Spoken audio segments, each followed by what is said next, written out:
Hi friends, welcome back to my channel lives మంత్ర. ఇవాళ recipe వచ్చి చూస్తున్నారు కదా, ఇడ్లీ పొడి అనమాట. కారపొడి ఎంతో టేస్టీగా ఉంటుంది. రోజు చట్నీలు తిని బోర్ కొట్టేస్తే ఒక్కసారి ఈ పొడి ట్రై చేయండి. ఇడ్లీలోకి, అన్నంలోకి, దోశలోకి, దేంట్లో అయినా చాలా బాగుంటుంది.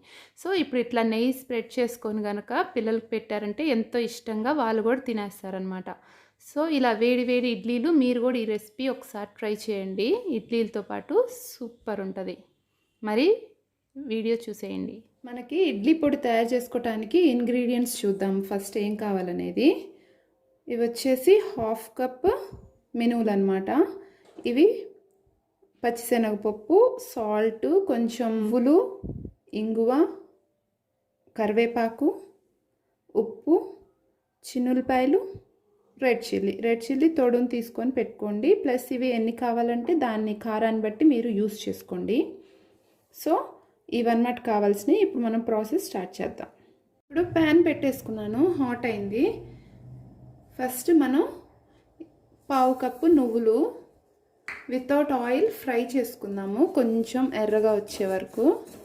ఏవి కూడా ఆయిల్ లేకుండానే ఫ్రై చేసుకోండి, అప్పుడు మనకు కొంచెం ఎక్కువ రోజులు నిల్వ ఉంటుంది అనమాట.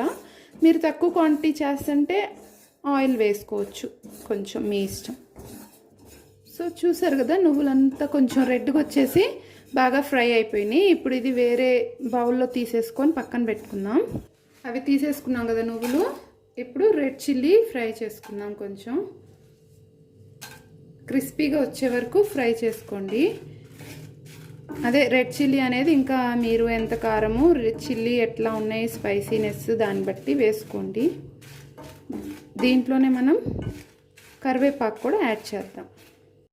ఒక హ్యాండ్ఫుల్ కరివేపాకు తీసుకున్నాను నేను. ఇదంతా వాష్ చేసుకొని క్లీన్ చేసుకొని పెట్టేసుకోండి ముందే. సో ఈ రెడ్ చిల్లీ కరివేపాకు కూడా చూడండి, సౌండ్ వస్తుంది కదా, గలగల మనకి రెడీ ఫ్రై అయిపోయినాయి. ఇవి కూడా పక్కన పెట్టేసుకుందాం. ఇప్పుడు దీంట్లో ఒక 1/2 కప్ అనమాట ఇవి పచ్చిశనగపప్పు, అవి కూడా వేసేసుకొని బాగా ఫ్రై చేసుకోండి. సో ఈజీగా అయిపోతుంది, చాలా టేస్టీగా ఉంటుంది కదా. పొడి నంచుకుంటే ఎప్పుడు చట్నీలు, అప్పుడప్పుడు ఇట్లా పొడి కూడా మీరు ట్రై చేయొచ్చు. ఇప్పుడు దీంట్లో మినువులు యాడ్ చేసుకున్నాము. యాడ్ చేసుకొని ఇవి మరీ మార్చకుండా జాగ్రత్తగా తిప్పుకుంటానే ఫ్రై చేసుకోండి. ఇవి మాడిపోతే మళ్ళీ టేస్ట్ కూడా డిఫరెంట్గా అయిపోతుంది. సో తిప్పుకుంటా ఇవి ఫ్రై చేయటమే కొంచెం మనకు టైం పడుతుంది.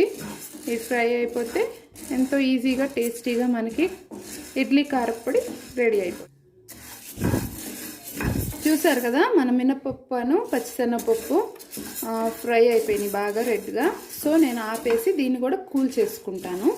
తర్వాత దీన్ని మిక్సీ చేద్దాం.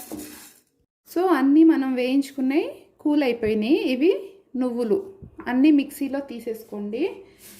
ఇవి పచ్చిశనగపప్పు అది కూడా వేసేసుకున్నాను. వేసేసుకొని ఒకసారి తిప్పిన తర్వాత మనం రెడ్ చిల్లీ అవి ఉన్నాయి కదా యాడ్ చేద్దాం. సో ఇట్లా గ్రైండ్ చేసుకున్నాము, మరీ సాఫ్ట్గా చేసుకోలేదు. మిగతా పప్పులు ఉన్నాయి కదా అవి కూడా వేసేసుకుందాం. ఇప్పుడు సాల్ట్ వేసుకుందాం, చూసుకొని వేసుకోండి. సాల్ట్ పీల్ చేయనివి గార్లిక్ ఒక 4-5, ఇంగు వేసుకుంటున్నాం కొంచెం. కరివేపాకును చిల్లీ ఫ్రై చేసి పెట్టాం కదా అవి మొత్తం వేసేసుకోండి. ఇప్పుడు దీన్ని పౌడర్ చేసేద్దాం. 1 స్పూను ఎండు కొబ్బరి పొడి. ఇప్పుడు వీటన్నిటిని మెత్తగా ఫైన్గా పౌడర్ చేద్దాం. మరీ పౌడర్ లాగా అవసరం లేదు, మరీ కోర్స్గా ఉండకూడదు. టెక్స్చర్ చూపిస్తాను. సో చూసారు కదా, మన ఇడ్లీ కారం పొడి మంది రెడీ అయిపోయింది. దీన్ని వేరే బౌల్లో ట్రాన్స్ఫర్ చేసేసుకుందాం. ఇది కొంచెం ఎయిర్ టైట్ బాక్స్లో అట్లా పెట్టుకుంటే మనకి ఒక 2 months కూడా అట్లా చూస్తున్నారు కదా ఫ్రెండ్స్, మన ఇడ్లీ కారం పొడి రెడీ అయిపోయింది. వేడి వేడి ఇడ్లీలో నెయ్యి వేసుకొని ఒకసారి టేస్ట్ చూసేయండి, సూపర్గా ఉంటుంది.